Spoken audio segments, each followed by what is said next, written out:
Hello everyone, welcome back to the channel. Today we're diving into one of the most shocking and fast moving developments in the world right now, an event shaking Iran, alarming global powers, and sending strategic shockwaves all the way to Moscow. What's unfolding in Tehran is being described as a zero-day scenario, a breaking point where critical systems fail, desperation rises, and millions of people are forced into life-changing decisions almost overnight. As mass evacuations begin across parts of the capital, the world is watching closely, especially Vladimir Putin, who never expected that Iran, one of Russia's closest geopolitical partners, would be hit by a crisis of this scale at a moment this sensitive. The situation began with a convergence of internal pressures that had been building quietly for years, but were pushed to the limit in just days. Tehran, a city of over 10 million people, depends on fragile infrastructure stretched thin by rapid population growth, sanctions, aging pipelines, and diminishing water supplies. When the city's main reservoirs suddenly reached critically low levels and filtration systems stopped functioning, everything cascaded into chaos. Massive water outages struck district after district, and millions of residents found their taps running dry. The warnings were already there, but no one expected the collapse to be this sudden, this total, or this fast. The term zero-day is being used because this is the point where emergency reserves can no longer sustain the population. Zero-day means no backup, no hidden supply, and no time left to fix the system before the population begins to suffer severely. Hospitals are rationing water, transportation hubs are overwhelmed, and streets are filled with people trying to fill containers from emergency tanker trucks that simply cannot meet the demand. In some neighborhoods, the situation has become tense as residents wait for hours only to receive a few liters of drinking water. Government officials scrambled to reassure the population, but within 48 hours the tone shifted dramatically. Instead of promising quick repairs, authorities began ordering phased evacuations from the most affected zones. Tens of thousands of families were instructed to leave their homes and move toward temporary shelters or relocate to nearby cities with functioning water networks. This triggered a wave of movement unlike anything Tehran has seen in decades. Highways are jammed, trains are overloaded, and airports are facing a surge in passengers trying to leave the capital entirely. The sudden collapse of Tehran's water system is more than just a humanitarian crisis. It's a strategic shock with implications far beyond Iran's borders. For years, Iran has been working to strengthen its alliances, expand its regional influence, and collaborate militarily with Russia. But a crisis of this magnitude threatens to pull resources inward, weaken national stability, and limit Iran's ability to project power across the Middle East. And this is exactly the kind of disruption Vladimir Putin didn't expect, and definitely didn't want at a moment when Russia relies heavily on Iran for drones, munitions, and strategic coordination. For Russia, Iran has become a lifeline in several areas, especially in supporting Moscow's military operations and balancing Western pressure.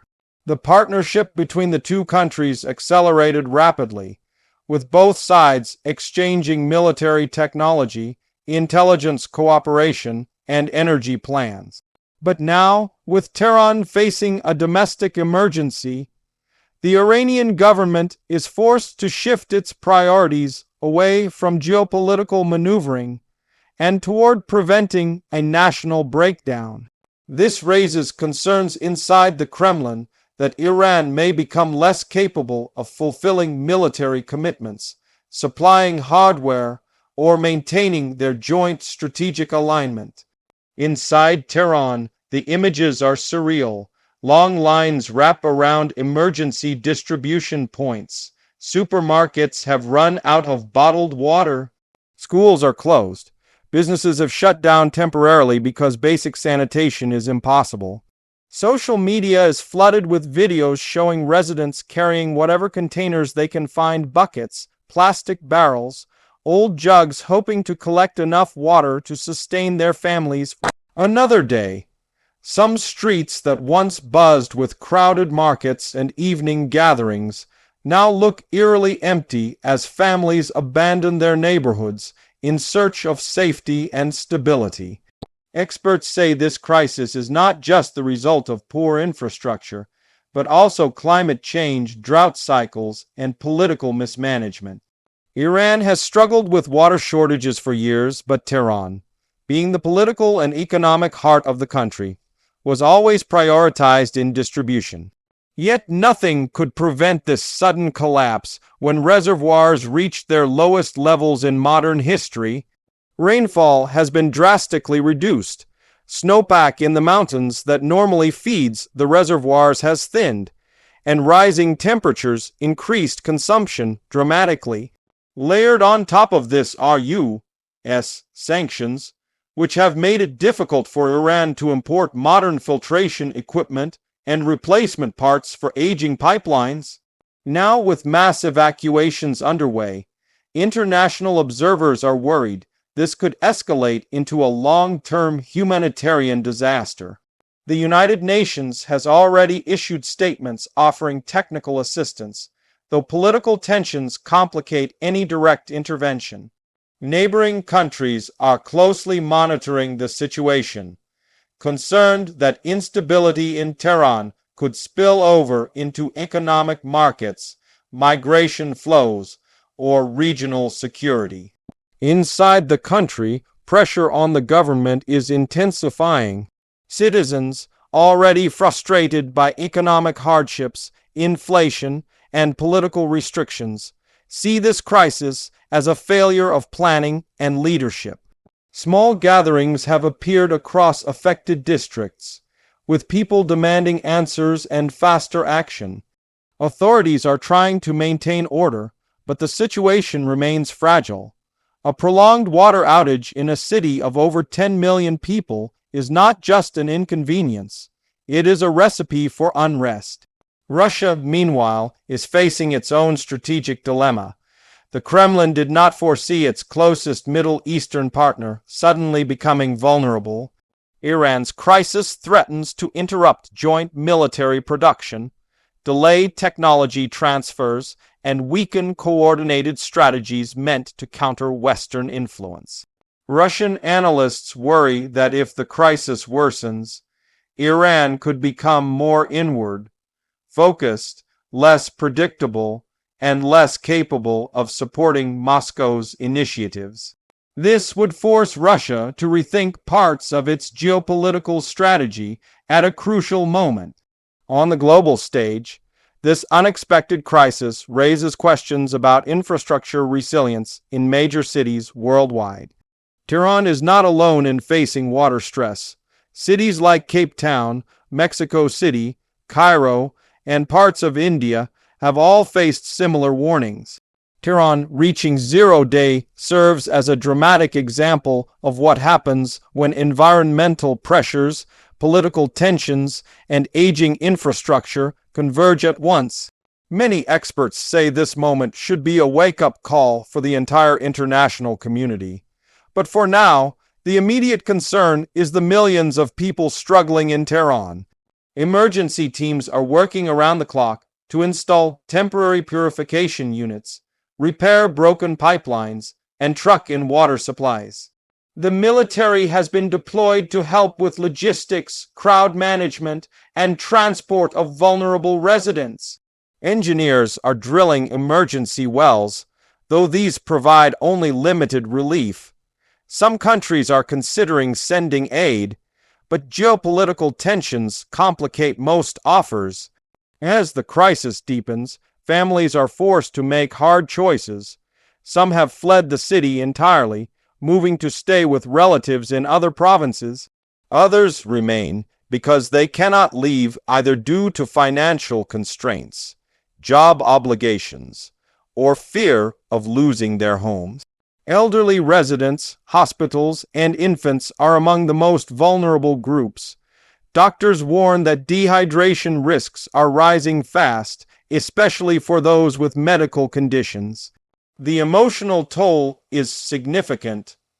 Tehran, known for its vibrant life, bustling bazaars, and historic culture, is now facing uncertainty that has shaken the population to its core. Families worry about how long the crisis will last. Parents are desperate to secure water for their children. Businesses fear economic losses that could take months to recover from. Many residents describe the situation as surreal and frightening, something they never imagined happening in their capital. While government officials insist they are working on immediate fixes, experts warn that recovery will be slow. Replenishing reservoirs requires rainfall that may not come soon. Replacing damaged infrastructure takes months, and restoring public trust may take even longer. In Moscow, analysts are studying every development. Putin has invested heavily in strengthening ties with Iran to counter Western alliances. A destabilized Iran weakens parts of Russia's strategy and creates new vulnerabilities. Moscow did not expect Tehran to be pulled into a life-or-death domestic emergency at a time when global tensions are high. Some Russian commentators worry this crisis could indirectly weaken Russia's position in the Middle East.